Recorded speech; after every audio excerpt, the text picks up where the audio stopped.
काश कोई मुझे यहाँ भेज दे।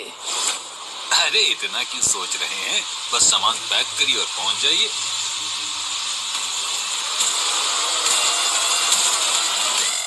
हवा में ऊपर उड़ना अपने आप में बहुत ही कमाल का एक्सपीरियंस है। सही कहा, मैंने भी एक बार कोशिश की थी, बहुत जोर से लगा था भैया, नील पड़ गया था, अभी तक दर्द है, दिखाएं का। ये बहुत ही बड़ी मशीन है और इससे मैं नेचर के बहुत ही करीब रहता हूँ। हवा में उड़ने में बहुत ही मजा आता है और जैसे ही मैं इसमें बैठता हूँ मुझे अलग सा फील होता है। भले ही ये ज्यादा ऊपर नहीं उड़ती पर मुझे ये बहुत पसंद है। अच्छा, अब समझ में आया, ये वही उड़न खटोला है जिसकी कहानी हमारी नानी बताया करती थी हमको। मेरी फैमिली को पता था कि मैं क्या कर रहा हूँ और उन्हें मालूम था कि मुझे ये सब पसंद है। जब भी मुझे कोई आइडिया आता है तब मैं सिर्फ उस पर ही फोकस करता हूँ और उसे एग्जीक्यूट करने के लिए अपनी पूरी जान लगा देता हूँ। मैं बहुत टाइम से एक फ्लाइंग डिवाइस बनाना चाहता था और मैंने इसे बना भी लिया। ये देखने में कॉम्प्लिकेटेड लग रहा है, लेकिन ये बहुत ही सिंपल है। इसका सबसे कमाल का हिस्सा है ये मल्टी रोटर जो इन्होंने बनाया है। एमी एमी एमी, जरा बताइए ये उड़ता कैसे है? इसमें 76 रोटर्स लगे हुए हैं और हर एक को एक इलेक्ट्रिक मोटर से पावर मिलती है। हर एक रोटर की ब्लेड्स को इस तरह से डिजाइन किया गया है कि जब वो घूमता है तो ब्लेड के ऊपर एक लो प्रेशर जोन बनता है और उसके नीचे एक हाई प्रेशर जोन, और इससे वो ऊपर उठते हैं। उन्होंने आधे रोटर्स को क्लॉकवाइज स्पिन करने के लिए प्रोग्राम किया है और बाकियों को एंटी क्लॉकवाइज, क्योंकि अगर सब एक डायरेक्शन में स्पिन करेंगे तो कॉप्टर घूमता ही रहेगा।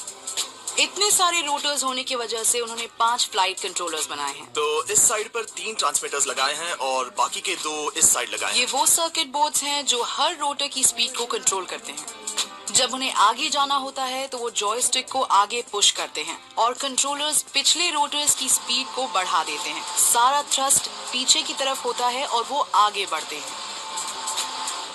इस एयरक्राफ्ट को टर्न करने के लिए एक्सल एक तरफ घूमने वाली कुछ मोटर्स की स्पीड बढ़ाते हैं और उन मोटर्स की स्पीड को कम करते हैं जो उल्टे डायरेक्शन में घूम रही होती हैं।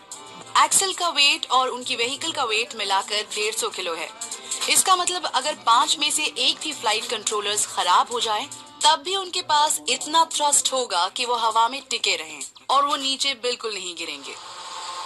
कितने सारे लोग एक मैन मल्टीकॉप्टर बनाने की कोशिश कर रहे हैं और जंगल में रहने वाला ये शख्स इसे बना चुका है और ये काम भी करता है। कमाल है। इस व्हीकल की एक लिमिट है और वो ये है कि वो एक हद तक ही हवा में उड़ सकता है। अगर ज्यादा ऊंचा रहा तो उनको थ्रस्ट नहीं मिल पाएगा, इसलिए एक्सल उसे उतना ही ऊपर ले जाते हैं जितना उन्हें ठीक लगता है। उड़ते हुए मैंने अपना फ्लाइंग का वीडियो निकाला था और सच कहूँ तो जब मैंने उसे बाद में देखा तो मुझे वो बहुत ही अजीब लगा था। ऐसा लग रहा था कि मुझे कोई भी टेंशन नहीं है और मैं दुनिया का राजा हूँ, लेकिन फिर भी इसे काम करता देख मुझे अंदर से बहुत खुशी हो रही थी। इसे चलाते वक्त ही ऐसा नहीं करना है, इसका बहुत ध्यान रखना पड़ता है। सच कहूँ तो ये मेरे लिए बहुत ही मैजिकल एक्सपीरियंस है। आप जहाँ चाहे इसे वहाँ ले जा सकते हैं।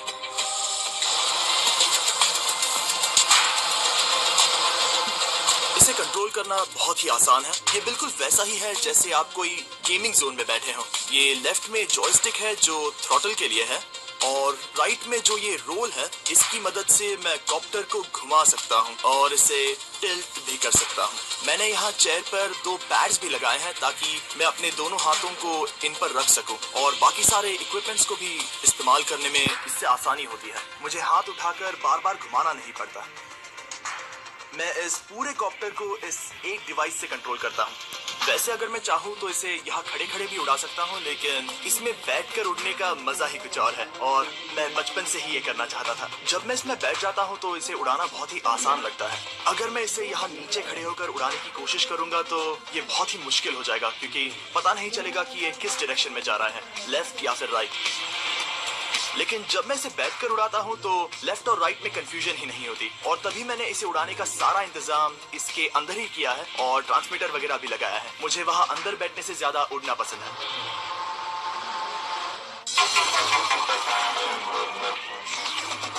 ये है मेरे मतलब की चीज। ये भले एक सुपर कार लगे पर ये है एक बाइसिकल। हैं? साइकिल? अरे बेकार ही 50 लाख रुपया गाड़ी में फूंक दिया।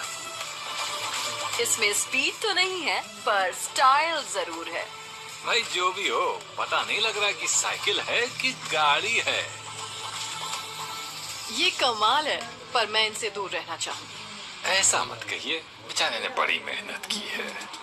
इस बाइक का बेस एक स्टील फ्रेम्ड 2-सीटर क्वाड्रीसाइकिल है और ये एक नॉर्मल साइकिल की तरह काम करती है, लेकिन इसमें आगे 2 पेडल्स हैं जो चेन घुमाते हैं और एक्सेल स्पिन करके व्हील्स को मूव करते हैं। एक सुपर कार में सिर्फ 7 गियर होते हैं, जबकि इस क्वाड्रीसाइकिल में 24 गियर हैं, जिसकी वजह से इसकी स्पीड 16 किलोमीटर प्रति घंटे तक जा सकती है।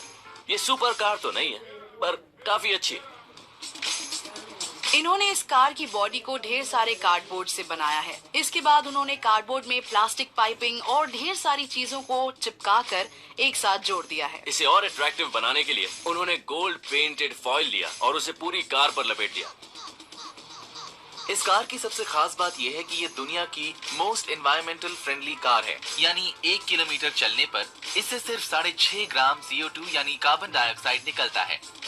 अगर हम इस कार को किसी भी आम कार से कंपेयर करें तो हमें पता चलता है कि एक आम कार से 517 ग्राम CO2 पर किलोमीटर निकलता है, लेकिन हम आम तौर पर उसी कार को चुनते हैं। अब भैया ये चीज तो हमारी समझ में नहीं आई। अच्छे खासे स्कूटर को तोड़ के सत्यानाश कर दिया और अब ऐसे भगा रहे हैं, बताइए। This is just insane. हाँ, यही तो हम भी कह रहे हैं, भले ही कितना तेज भागती हो। रोलर ब्लेड्स को इन स्पीड्स पर चलने के लिए डिजाइन नहीं किया गया है। अब जरा बताओ इस सरदर्दी को बनाया कैसे? जैकी और ईरान ने इन दोनों मोनो बाइक्स को 2 मोपेड्स को बीच से काट कर बनाया है। उनकी मोपेड्स रेयर व्हील से चलती है, इसलिए फ्रंट व्हील का कोई काम नहीं है। उन्होंने एक स्टीयरिंग कॉलम बनाया है जिसकी मदद से वो उसे घुमा पाते हैं और ब्रेक लगा पाते हैं। उन्हें बस रोलर ब्लेड्स पहनकर इसे चलाना है। राइट हैंडल थ्रॉटल का भी काम करता है, इसलिए जब इसे ट्विस्ट करते हैं फ्यूल कंबस्टन चेंबर में जाता है और कंबस्टन बढ़ जाता है, जिससे स्पीड बढ़ती है। लेफ्ट हैंडल पर ब्रेक है जो व्हील को कंट्रोल करता है। इस बात का ध्यान रखना पड़ता है कि हर चीज बैलेंस में हो और उन्हें मोनोबाइक पकड़े रखने में थकान ना हो। हर एक चीज बैलेंस होनी चाहिए। इंजन को व्हील के ऊपर ही रहना चाहिए ताकि इसे सही से चलाया जा सके। मोटर बाइक की स्पीड लेकिन रोलर ब्लेड की सेफ्टी के साथ।